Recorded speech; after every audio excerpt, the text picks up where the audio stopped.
The day I finally left the HOA was supposed to bring me peace. I had grown tired of the endless letters, the petty fines, and the constant harassment from Karen, the self-proclaimed queen of the neighborhood. What I didn't expect was the sheer rage that would follow. Karen wasn't about to let me walk away without a fight. Within hours of me posting the for sale sign and handing in my resignation from the HOA board, she was on my doorstep screaming about community rules and legal obligations. When I refused to argue, she stormed off. Not long after, flashing blue lights appeared outside my home. Karen had called the cops on me. But what she didn't know was that my son had just arrived back from duty, and when he flashed his own badge, the tables turned faster than Karen ever imagined. That's when everything exploded. The first time I realized something was wrong with our neighborhood. It wasn't because of the fences, the lawns, or even the rules that seemed to be written on every bulletin board and flyer. It was because of the woman who ran it all. Karen, to most outsiders, she looked like just another neighbor who cared about her community. She wore pastel cardigans, walked around with a clipboard, and smiled when newcomers moved in. But behind that carefully rehearsed smile was a sharp tongue and an even sharper hunger for control. She wasn't just the president of the HOA, she was the self-appointed ruler of every house, yard, and mailbox on our street. When my wife and I first bought our house, we thought the HOA would be a good thing. The brochure promised a safe and organized neighborhood with shared values. It talked about well-kept parks, friendly gatherings, and a sense of belonging. To be honest, I liked the sound of it. Who wouldn't want to live in a place where neighbors looked out for each other and where kids could ride their bikes without worry? For the first few months, everything seemed fine. The grass was green, the sidewalks were clean, and people waved when they passed by. But soon the cracks started to show. It began with small notes, little slips of paper tucked under my doormat or wedged into the mailbox. They were written in neat handwriting, always signed HOA compliance, and they pointed out minor things I hadn't noticed.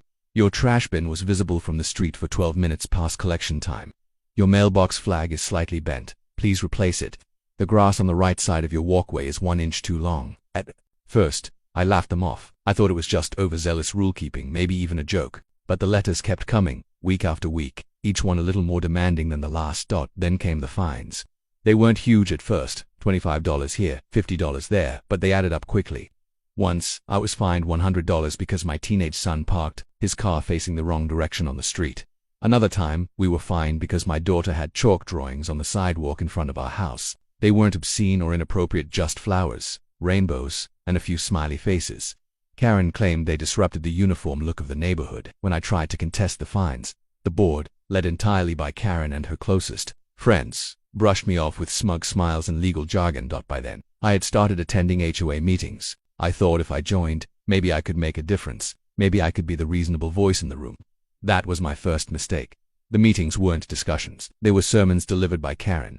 She would sit at the head of the table, papers stacked neatly in front of her, while the rest of us sat quietly like schoolchildren waiting to be scolded. Anyone who raised a concern was cut off, talked over, or reminded of bylaws they had never seen. Karen twisted the rules however she wanted. If she liked you, the rules bent in your favor. If she didn't, every small infraction was turned into a mountain of problems. One of my neighbors, an elderly man named Bill, once asked why he had to repaint his house a lighter shade of beige when his paint was barely 5 years old. Karen leaned forward, smiled sweetly, and said, "Because the community standards have changed, and your house is now out of compliance." When he protested, she slapped him with a warning and threatened daily fines. Bill gave up. He spent weeks repainting his entire house. His savings drained just to satisfy Karen's obsession with control. That was the moment I started realizing this wasn't about community, it was about power. My own battles with her grew worse over time. She hated that my wife planted sunflowers along our front yard, claiming they didn't match the aesthetic of the neighborhood. She hated that my son's basketball hoop was visible from the street, even though half the kids in the neighborhood came to play there after school. She even complained that our dog barked too loudly when the mailman came by, though it only lasted a few seconds. Each complaint was followed by a letter, and each letter was followed by a fine. It was relentless. I wasn't the only one she targeted. Families all around me suffered in silence. One neighbor was fined for having a welcome mat that said "Bless this home" because it wasn't on the approved list of designs. Another family was threatened with legal action because their fence was 2 inches taller than regulations allowed. People grumbled behind closed doors, but no one dared confront her publicly. She had a way of twisting stories, making people look like villains whenever they challenged her. It was like living under a dictatorship in the middle of suburbia. Still, I tried to hold on. I told myself it was just part of living in a community, that maybe if I stayed out of her way, things would get better. But deep down, I knew things would only get worse. The final straw came when my wife received a letter accusing her of disrupting the neighborhood harmony. Her crime, hanging a wind chime on our porch, It wasn't loud, it wasn't flashy, but Karen claimed the gentle sound was disturbing the peace. I'll never forget the look on my wife's face when she read that letter, tired, defeated, like she couldn't fight anymore. That was the moment I knew we had to leave. I spent weeks thinking it over. Selling a house isn't easy, and neither is walking away from years of memories. But every time I saw Karen walking down the street, with that smug look on her face, clipboard in hand, I knew I couldn't stay. My family deserved better. My kids deserved to play basketball without worrying about fines. My wife deserved to enjoy her garden without being told her flowers were non-compliant. And I deserved peace of mind. When I finally resigned from the HOA board, Karen didn't take it well. She narrowed her eyes at me in the meeting and said, "You can't just quit. You're part of this community. You have obligations." Her voice dripped with disdain, as if I had betrayed her personally. I didn't respond. I simply slid my resignation letter across the table and walked out. I thought that would be the end of it. The next morning I hammered a for sale sign into my front lawn. It felt like freedom, like a breath of fresh air after years of suffocation. Neighbors stopped by, some shocked, some jealous, and a few quietly whispered that they wished they had the courage to do the same. Karen, however, was nowhere to be seen. I should have known that silence from her meant something was coming, because Karen wasn't the type to let go, not when she thought she was losing control, not when she believed someone had defied her authority. That night, as I sat on the porch, I saw her walking slowly past my house. She didn't wave. She didn't smile. She just stared at the for sale sign like it was an insult directed at her personally. For the first time, I saw the cracks in her mask. She wasn't just angry, she was panicking. Because if one person could walk away, then others might follow. And if others followed, she would lose the kingdom she had built out of fear and fines. I knew then that Karen wasn't going to let this go quietly. She was planning something, and whatever it wasn't going to be good. But I had no idea just how far she was willing to go. The morning after I resigned from the HOA and planted the for sale sign in the yard, I felt lighter than I had in years. The air seemed fresher, the coffee tasted better, and for once, I didn't feel that creeping anxiety that usually came with checking the mailbox. My wife even joked that she hadn't seen me smile so much since the day we bought the house. For the first time, I thought maybe the storm had passed. Maybe, just maybe, Karen had decided to leave me alone. I should have known better. It started with the sharp sound of heels clicking against the pavement. I was in the garage sorting through boxes when I heard a purposeful, almost angry rhythm echoing down the driveway. I looked up and saw her, Karen, marching toward me with a thick folder clutched in her hands, her lips pressed into a thin line. Even from a distance I could tell she was seething. She wasn't wearing her usual fake smile today. No, today she looked like a woman ready to go to war. "Good morning," I said flatly, hoping to keep things civil. Karen didn't waste time on pleasantries. She shoved the folder toward me like it was a weapon. "You can't just quit," she snapped. "That's not how this works. You signed an agreement when you bought this house, and you're still bound by the HOA's authority." I didn't even bother taking the papers from her. I'd already read the bylaws enough times to know exactly what they said. "Karen," I said evenly, "my dues are paid, my resignation is final, and I'm selling the house. I don't owe you anything more." Her eyes narrowed into slits. "You think you can just walk away? You're setting a bad example for this community. People see your sign and they'll start questioning their commitments. That's dangerous." I almost laughed at the word she used, dangerous, like my decision to move away was some kind of criminal act. "It's not dangerous, Karen," I replied. "It's my right. I don't want to live here anymore, and frankly, I don't want to live under your rules." Her cheeks flushed bright red, and she jabbed a manicured finger at my chest. "This isn't over. You think you can disrespect this community and just walk away? I won't allow it." That was the last straw. I'd put up with her bullying for years, but this was my breaking point. "Karen," I said firmly, "you don't own me, you don't own this house, and you don't control my family. I'm done." I turned and walked back into the garage, leaving her standing there sputtering with rage. I thought that would be the end of it.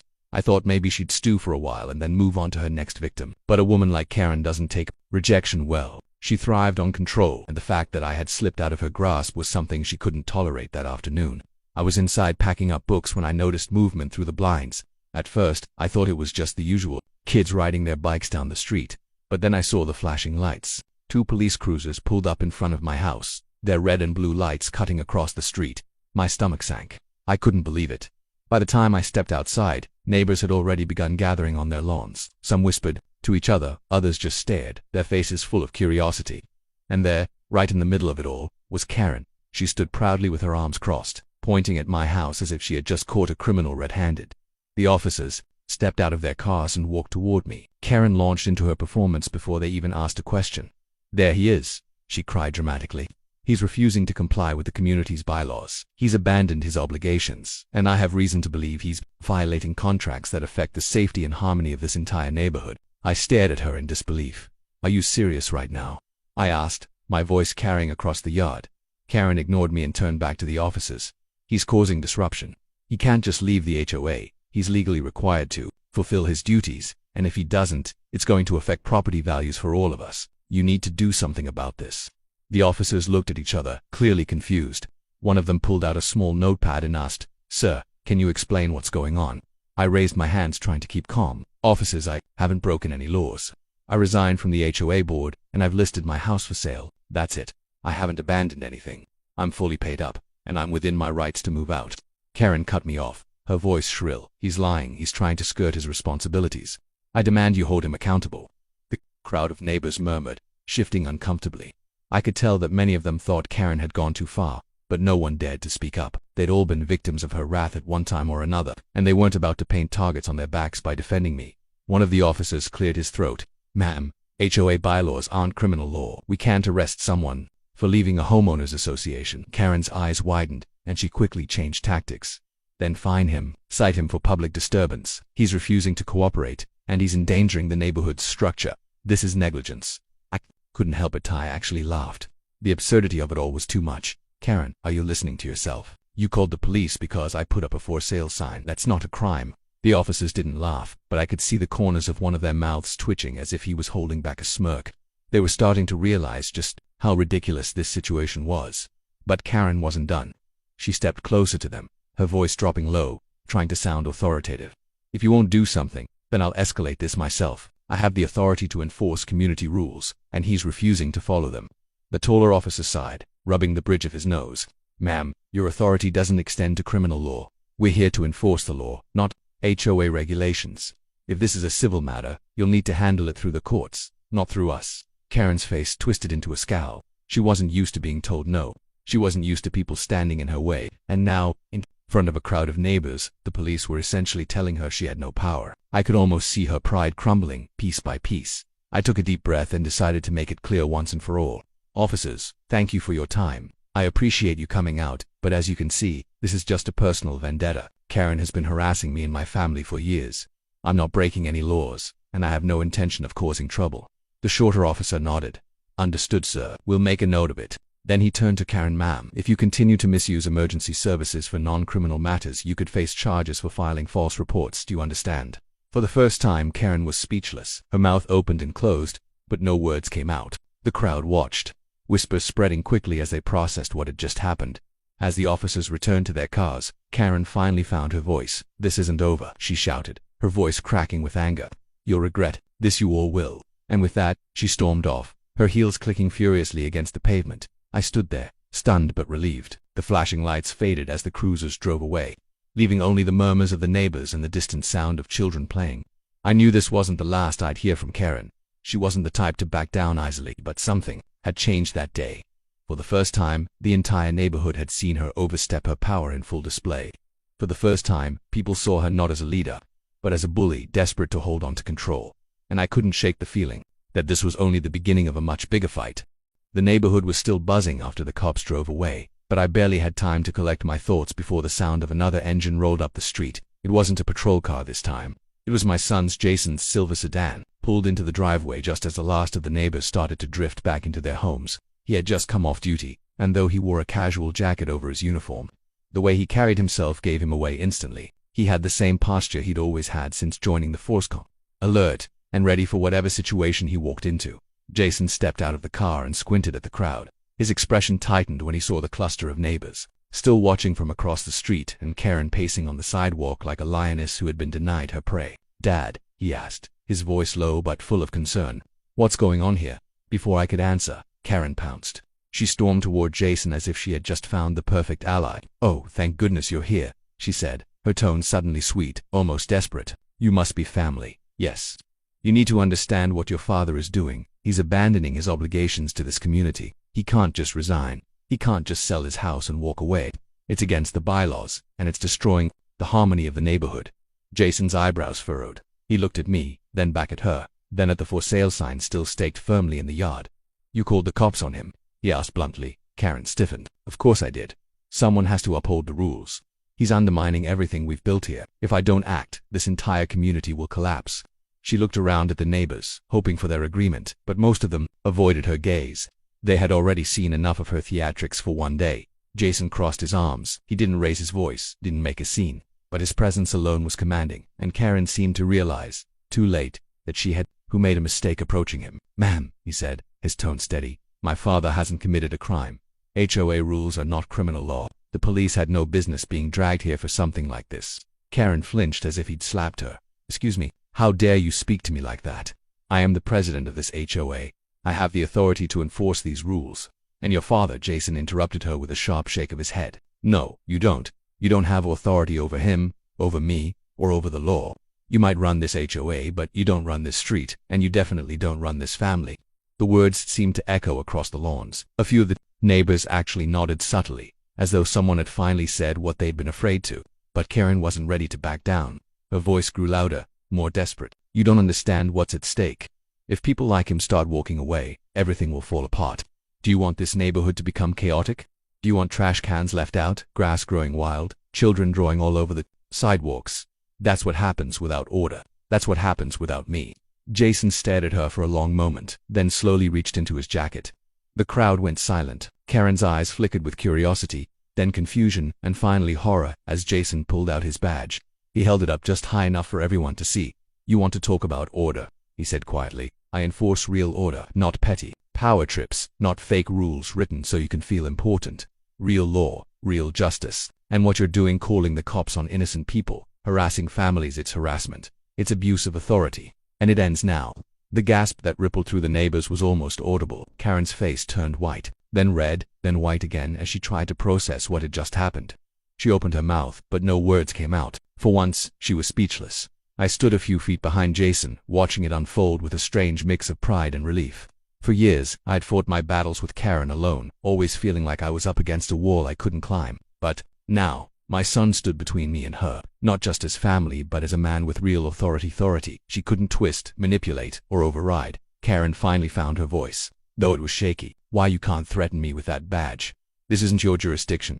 This is a civil matter, and you're just intimidating me." Jason didn't flinch. "I don't need to threaten you, ma'am. I'm just reminding you of the truth. Filing false police reports is a crime.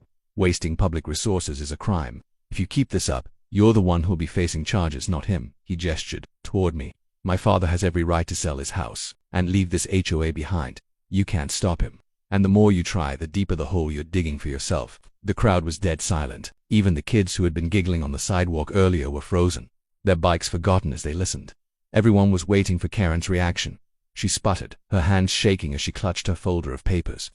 "You don't understand. I've worked too hard to keep this neighborhood perfect. People rely on me, they respect me." But even as she said it, the truth was obvious. No one was stepping up to support her. No one was nodding, clapping, or speaking in her defense. Instead, I saw the opposite neighbors exchanging glances, smirking, even chuckling quietly. The image Karen had built for years, the illusion of her power, was crumbling in real time.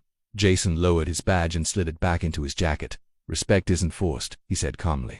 "It's earned. And right now, all I see is a woman who's terrified of losing control." Karen's mouth fell open, but no words came. She looked around desperately, searching for someone, anyone, to back her up. But the crowd was no longer hers to command. They had seen the truth seen, her stripped of the authority she wielded like a weapon for so long. And in that silence, in that moment of collective realization, Karen was utterly alone. I finally stepped forward, putting a hand on Jason's shoulder. "Come inside, son," I said softly. "We've wasted enough breath today." Jason nodded and turned toward the house. But before we could go inside, Karen let out one final shriek, her voice breaking. "This isn't over. You can't humiliate me in front of everyone and think you've won. I'll find a way to stop you. You'll see." But her words fell flat. The neighbors weren't afraid anymore. If anything, they looked almost relieved, like someone had finally stood up to the bully they'd all been too scared to confront. A few even started drifting back toward us, offering small nods of encouragement as we headed inside. As I closed the door behind us, I felt my heart pounding. In my chest, the weight of years of harassment, fines, and intimidation seemed to lift all at once. For the first time in so long, I wasn't just surviving Karen's wrath, I was watching her unravel. Jason glanced at me, a faint smile tugging at the corner of his mouth.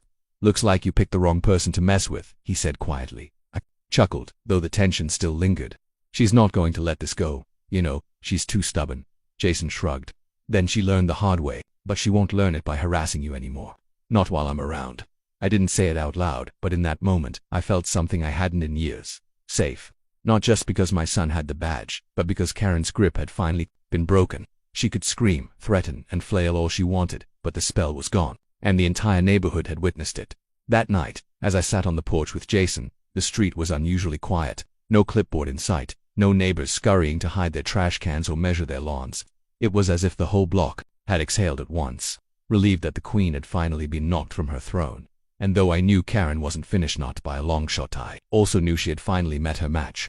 Karen didn't disappear after Jason revealed his badge. If anything, her obsession grew stronger. For days, she circled the neighborhood like a hawk, making her rounds with that clipboard, stopping in front of my house longer than she ever had before. Sometimes she scribbled notes furiously as if she were documenting every single blade of grass in my yard. Other times she simply stood there, glaring at the for sale sign with a look that mixed fury and desperation. I could almost hear the thoughts running through her head. He can't win. I won't let him win. Jason had told me not to worry, that people like Karen eventually self-destruct when they push too far. Still, I knew she wasn't finished. People like her never walked away quietly. And I was right. It was a Thursday afternoon when it all came to a head. I had just come back from work when I heard the knock, loud, sharp, deliberate. It was the kind of knock that wasn't asking permission to enter but demanding attention. When I opened the door, Karen stood there again, this time without her usual folder of papers. Instead, she had two other board members behind her, older men who had always acted as her silent enforcers during meetings. They didn't speak, just hovered like bodyguards. Karen's smile was tight, strained. "We need to talk," she said coldly. I sighed. "I don't think we have anything left to discuss." But she pushed her way forward, ignoring my resistance. "This is official HOA business," she declared. "You're still bound by our rules. You can't sell your house without our approval. You can't just resign and walk away. And if you think your little stunt the other day is going to scare me, you're wrong." Her voice had risen enough that a couple of neighbors across the street looked up from their lawns. They didn't come over, but they stopped what they were doing to listen. Karen loved an audience, but this time the audience wasn't hers. Before I could respond, Jason appeared from the kitchen. He'd been staying with us a few nights a week, just in case Karen tried something again. His calm footsteps carried across the floor, and when Karen saw him, her eyes narrowed. "Oh, wonderful," she sneered. "The big shot officer. What are you going to do now? Arrest me because I'm trying to keep my community in order?" Jason didn't bite at her sarcasm. He simply crossed his arms and said, "Why don't you explain exactly what you're accusing my father of this time?" Karen straightened, her voice dripping with false authority. "Your father is violating the community bylaws by failing to maintain compliance. His resignation from the board was invalid because it wasn't approved. His property is not in proper order for sale, and he's damaging the value of our homes. That's grounds for immediate action. If necessary, I will have him fined daily until he complies or until his house is foreclosed by the association." Jason tilted his head, as if weighing her words carefully. Then he took a step closer, his voice firm but calm. "Ma'am, let me explain something very clearly. Homeowners associations are not governments.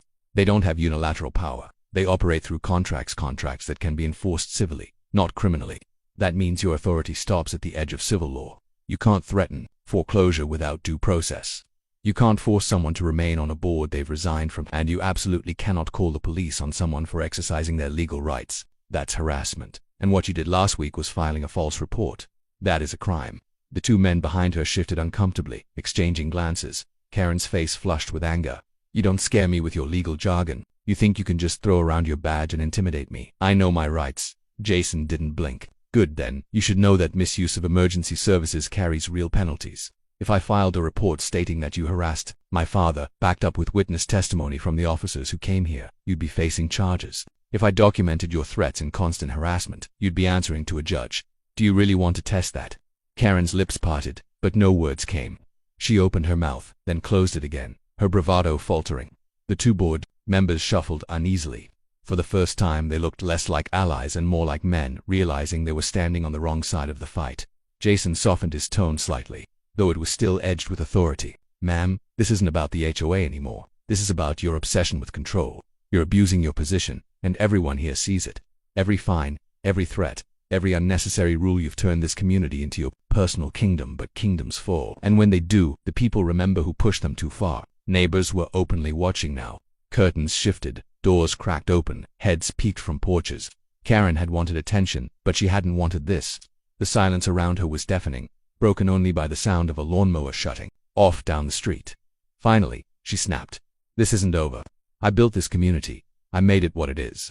You think you can come in here with your badge and your speeches and ruin everything? No. I will not let you destroy what I've worked for. Her voice broke as she pointed at Jason. And you are nothing but a bully hiding behind a badge.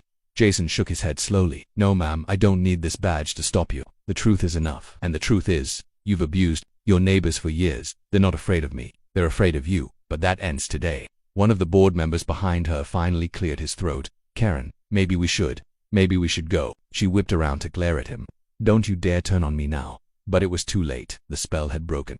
The second board member muttered something under his breath and stepped away from her side. The other followed quickly, leaving Karen standing alone on my porch. Her face was pale now, her eyes darting from neighbor to neighbor, searching desperately for anyone to back her up. But no one moved. No one spoke. The silence itself was a verdict. Jason didn't gloat. He didn't raise his voice or press further. He simply turned and walked back inside, leaving me to close the door slowly in Karen's stunned face. Through the window, I watched her stumble backward, clutching her arms around herself as if the weight of the entire neighborhood had suddenly fallen on her shoulders.